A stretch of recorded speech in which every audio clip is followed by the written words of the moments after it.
Alternating series. An alternating series is a series whose terms are alternatively positive or negative. Often, this is written in the form a sub n equals negative 1 to the n times b sub n, or a sub n equals negative 1 to the n minus 1 b sub n, or even a sub n equals cosine of pi n times b sub n, where each of the term b sub n is a positive number. The alternating series test states that if the alternating series, the sum of n equals 1 to infinity of negative 1 to the n minus 1 times b sub n, which is b sub 1 minus b sub 2 plus b sub 3 minus b sub 4, where the term b sub n's are positive. If this series satisfies two conditions: 1. b sub n plus 1 is less than b sub n for all n.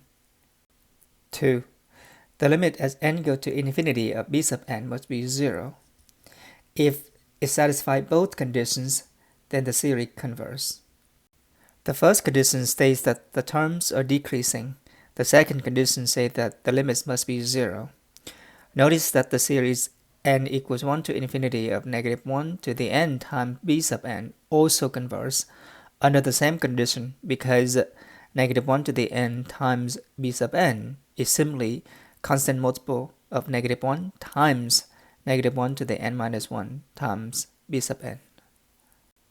To see why the theorem is true, we look at the sequence of the partial sums. S sub 1 is a sub 1. The partial sum S sub 2 is a sub 1 plus a sub 2. The partial sum S sub 3 is a sub 1 plus a sub 2 plus a sub 3.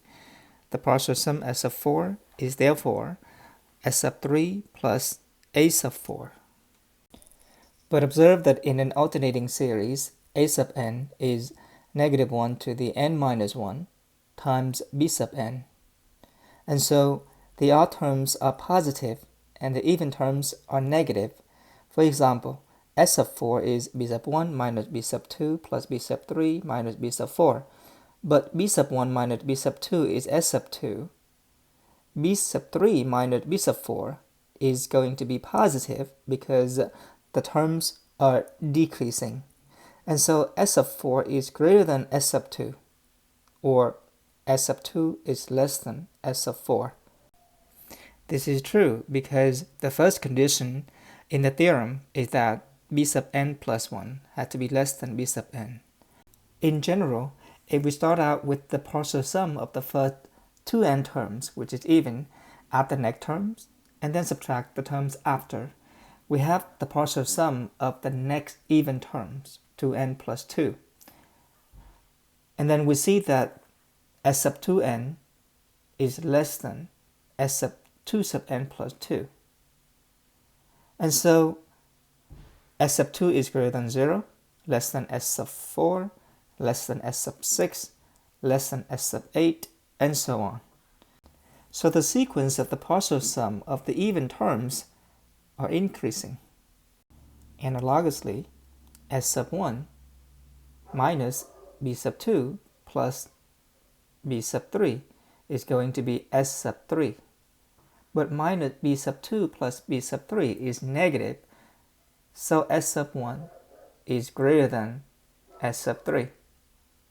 Minus b sub 2 plus b sub 3 is negative because the terms in the alternating series are decreasing, so b sub 3 is less than b sub 2, so minus b sub 2 plus b sub 3 is negative. In general, we start out with the partial sum of the first odd terms. We add the next terms and then add the terms after. Remember, the even terms are negative and the odd terms are positive. This is the partial sum of the next odd number of terms. But the net two terms that we just added is negative, so S sub 2n minus 1 is greater than S sub 2n plus 1. And so S sub 2n plus 1 is less than S sub 2n minus 1, less than S sub 9, less than S sub 7, less than S sub 5, less than S sub 3, less than S sub 1. Also, we notice that the partial sum of the first two n terms is less than the partial sums of the first two n plus 1 terms, because we add the odd terms to it, but the odd terms is positive. And so S sub 2n is less than S sub 2n plus 1. Put all of these together, we have 0 less than S sub 2 less than S sub 4. The partial sum of the even terms are increasing, and the partial sum of the odd terms are decreasing. The partial sum of the even term is always going to be less than the partial sum of the odd terms. So we notice that this is a monotonic sequence, and it is bounded above specifically by S sub 1. If a sequence is monotone and bounded, then it converges. And so, in an alternating series, if the two conditions are satisfied, then the series converges. And if the series converges, that means the partial sum has to be a finite number. The limit exists. And also, the limits at n go to infinity of any n terms is L. From the inequality above, we see that 0 is less than S sub n, and S sub n is less than S sub 1, but S sub 1 is the B sub 1 term. Also, S sub 2n is always less than S sub 2n plus 1. But since the limits at n go to infinity of S sub 2n and S sub 2n plus 1 go to L, S has to be a number between the two. And so the sum of the series is between S sub 2n and S sub 2n plus 1. Let's demonstrate this with a graph. The alternating series whose the odd terms are positive and the even terms are negative. And so S sub 1 is less than S sub 2.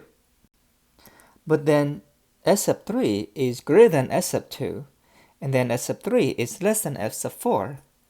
The first condition in the alternating series theorems is that the n sub 1 terms have to be less than the n term.